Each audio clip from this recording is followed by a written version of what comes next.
Welcome back. It's crunch time once again at the crucial gold mining wage talks. Employers are about to table a new wage offer to unions. There are indications that 3 of the 4 unions, that's the NUM, UASA and Solidarity, will accept the new deal. AMCU unlikely to accept, though, and that could cause complications for these negotiations and how things unfold on the ground in the struggling gold mining industry. Well, for more, let's cross now to our reporter Mbongeni Muthwa, who's attending proceedings. They're being mediated by the mediation body, the CCMA. So, Mbongeni, what do we know about what this new offer could possibly look like? Well, what we know is that the new offer will attract benefits. In fact, if I can use the words of the chief negotiator for the Chamber of Mines, Dr. Alice Stridom, the new offer will attract full benefits. You'll remember that a month ago when the talks collapsed, that was the key sticking point. The NUM, the official majority union in this industry, rejected the last offer of R1,000 increase because it did not attract benefits. It was going to be a cash payment, which was not going to be part of the workers' basic salaries, and it was silent on benefits such as housing allowance, living out allowance, meal allowance, and of course the leave allowance, which are all the allowances that mine workers normally get. I did have a chat with the chief negotiator, of course, of the Chamber of Mines, Alice Stridom, a short while ago, and this is what she had to say about the offer that they're about to table in the next half an hour or so. We are focused on making an offer that will be attracting full benefits. We have explored all the options, and we have come to realize that in the end, it would be more beneficial to the employer as well, that whatever we put on the table attracts the full benefits. Now, we're pretty confident that 3, at least, of the 4 unions will accept that new offer, Mbongeni. Well, it looks that way. Remember that already the 2 unions, 2 of the 3, that's Solidarity and UASA, they're the 2 smallest unions, they had already accepted the last offer, that R1,000 increase last month. But of course, that offer was withdrawn, taken off the table, because it was made on condition that it's accepted by all 4 unions. In fact, Solidarity is very frustrated by that because, of course, Solidarity especially, they represent mainly your skilled white members of the workforce who are highest paid. They were already given a 6% increase, the offer that was made to them, and they accepted that. They were happy about that. They were ready to sign. So them and UASA definitely are going to accept. NUM rejected, like I said, because the offer did not attract benefits. Now the offer is going to attract benefits. Also, we know that the unions already have an idea of what this new offer is going to entail in terms of the numbers, because the lines of communication between the employers from various companies and the unions are always open. They do talk informally. And I spoke to the General Secretary of the NUM a short while ago as well, and you got a very strong sense that they are expecting an offer here that they're going to be happy with. In fact, he even said that it's something that once it's made and they're happy with it, they will go and sell to the members. At this point, we can take a listen at what he had to say. If we are happy with what will be offered by the employers, we will take that back to our members. In fact, it will be our duty now to sell it to our members. Whatever AMCU decides on is not our baby. They represent their own constituency. We represent our own constituency here.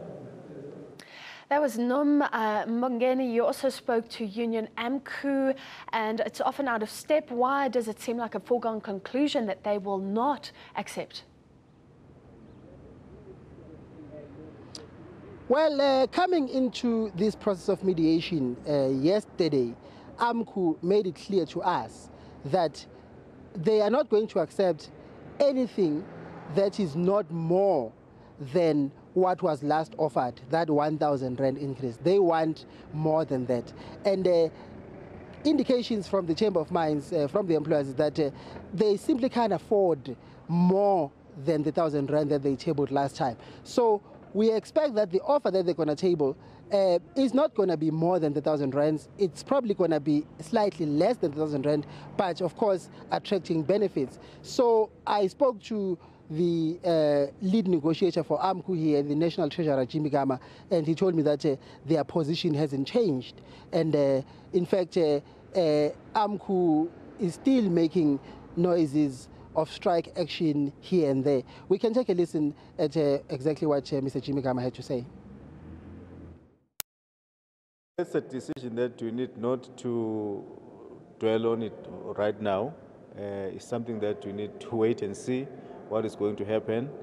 But I don't think that there's anything that will prevent us if our members reject the offer and if they vote to go on strike. There is nothing that will prevent our members to exercise their right in terms of the constitution of this country to withdraw their labor and go on strike. I don't think there is anything that prevents them to do so. Whether which operations that they will participate, it's early for now to talk about that. Let's wait and see. The company are busy engaging themselves. They will come with a proposal. Whatever we get from them, we'll take it to our members, and then our members will take a mandate in terms of that.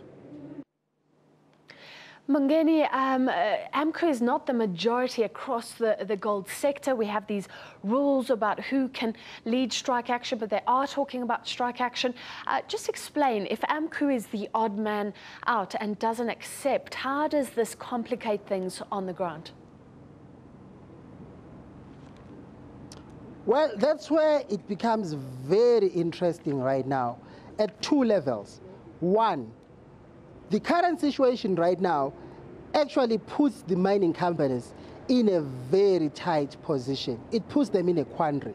It challenges the whole principle of collective bargaining.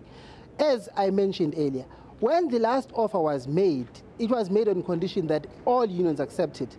That was crucial for maintaining and preserving the principle of collective bargaining. Now you have a situation where, of course, as these companies are negotiating jointly, they are separate companies with separate balance sheets and financial challenges and so on. They are also competitors. What happened is that what will happen if UASA and Solidarity accept the offer, they apparently, we are told, they form a clear majority at Anglo Gold, Harmony, and of course, the other mine that we have that is left here now, Pan African Resources. They've got one operation, about 3,000 workers in Mpumalanga.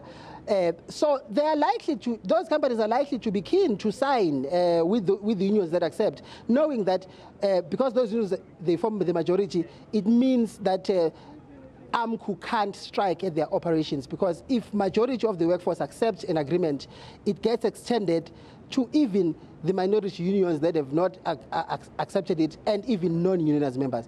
Now, we understand that AMCU and the NUM, there is no clear majority between them at Sibanye. So Sibanye now is the odd man out. So the companies must choose, if the other three unions accept, whether the three pledge solidarity with Sibanye and insist that everyone signs, or else they don't sign, or they accept, they sign, and then Sibanye will have to deal with the situation on their own. Mbongeni, so, I'm going to cut you at there, this point, I would like to play a clip from you. Outlined what the main issues are. Unfortunately, we've run out of time.